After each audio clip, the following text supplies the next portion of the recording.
அம்மா இந்த காலத்தில் யங்ஸ்டர்ஸ் யாரை கேட்டாலும் வந்து டிப்ரெஷனில் இருக்கேன் அப்படின்னு சொல்கிறாங்க. ஏதாச்சும் சும்மா ஒரு லவ் ஃபெயிலியர் அப்படின்னாலும் நான் ரொம்ப டிப்ரெஷனில் இருக்கேன் அப்படின்னு சொல்கிறாங்க.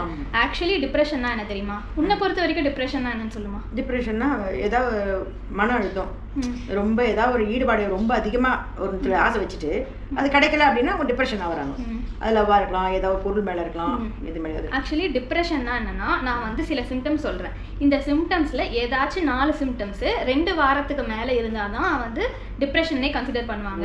நான் சொல்கிற சிம்டம்ஸ் நோட் பண்ணிக்கோ. சேடாக இருக்கிறது, சோகமாக வந்து இருக்கிறது. அதுக்கப்புறம் அவங்களுக்கு முன்னாடி ஒரு விஷயம் ரொம்ப பிடிக்கும். இப்போ எனக்கு கிரிக்கெட் ஆடுறது ரொம்ப பிடிக்கும், எனக்கு செஸ் ஆடுறது ரொம்ப பிடிக்கும். ஆனால் இப்போ வந்து அது மேலே இன்ட்ரெஸ்ட் இருக்காது, இல்லாமல் போயிடும். உனக்கு வந்து எடுத்துக்கிட்டா குக்கிங் ரொம்ப பிடிக்கும், இப்போ திடீர்னு குக்கிங்கே பிடிக்காம ஆயிடுச்சுன்னா அது வந்து இன்ட்ரெஸ்ட் லாஸ்ன்னு சொல்லுவாங்க, இல்லை ஆனிடோனியா அப்படின்னு சொல்லுவாங்க.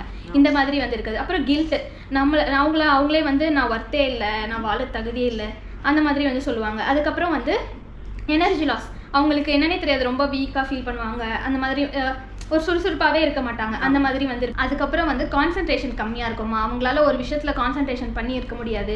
அதுக்கப்புறம் வந்து அப்படைட்டுன்றது, சாப்பாடு வந்து சில பேர் சோகத்தில் வந்து நிறைய சாப்பிடுவாங்க, சில பேர் சாப்பிடாம இருப்பாங்க, ஸ்கிப் பண்ணுவாங்க, சாப்பாடு வேண்டாம் சோகமாக இருக்குன்னு. ரெண்டு வகையிலையும் இருக்கலாம்.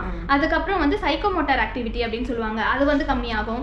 அதுக்கப்புறம் வந்து அவங்களுக்கு வந்து தூக்கம் வந்து சில பேர் வந்து சோகத்தில் ரொம்ப கம்மியாக தூங்குவாங்க, அந்த சில பேர் வந்து சோகத்தில் அதிகமாக தூங்குவாங்க. 2 டைப்புமே வந்து இருக்கு.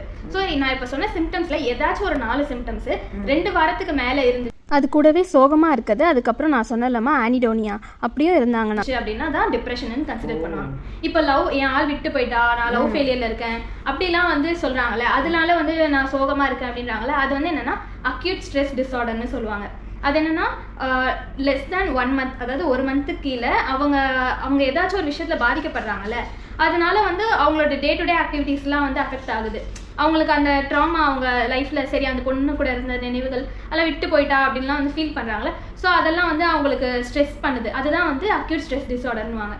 இதே வந்து இப்போ ஆர்மிலலாம் இருக்காங்களே, ஆர்மியில் வந்து குண்டு வெடிக்கவும் அந்த இடத்துல இருப்பாங்க, அது வந்து அவங்களுக்கு 30 வருஷம் கழிச்சு ரிட்டையர் ஆகிட்டு அதுக்கப்புறம் கூட அவங்களுக்கு அந்த நினைவு ஞாபகம் வந்து ஃப்ளாஷ்பேக் மாதிரி வந்து போகல. இதை வந்து போஸ்ட் ட்ராமேட்டிக் ஸ்ட்ரெஸ் டிஸார்டர்னு சொல்லுவாங்க. அந்த ஈவெண்ட் நடந்து ரொம்ப நாள் கழிச்சும் அதோட ஃப்ளாஷ்பேக் வந்து நம்மளுக்கு வந்து போய் டிஸ்டர்ப் பண்ணுறது. ஸோ இது மாதிரி நிறைய டைப்ஸ் இருக்குது. ஆனால் இது எதுவுமே தெரிஞ்சுக்காம எல்லாரும் எடுத்தோன்னே நான் டிப்ரெஷனில் இருக்கேன் அப்படின்னு சொல்லிடுறாங்க.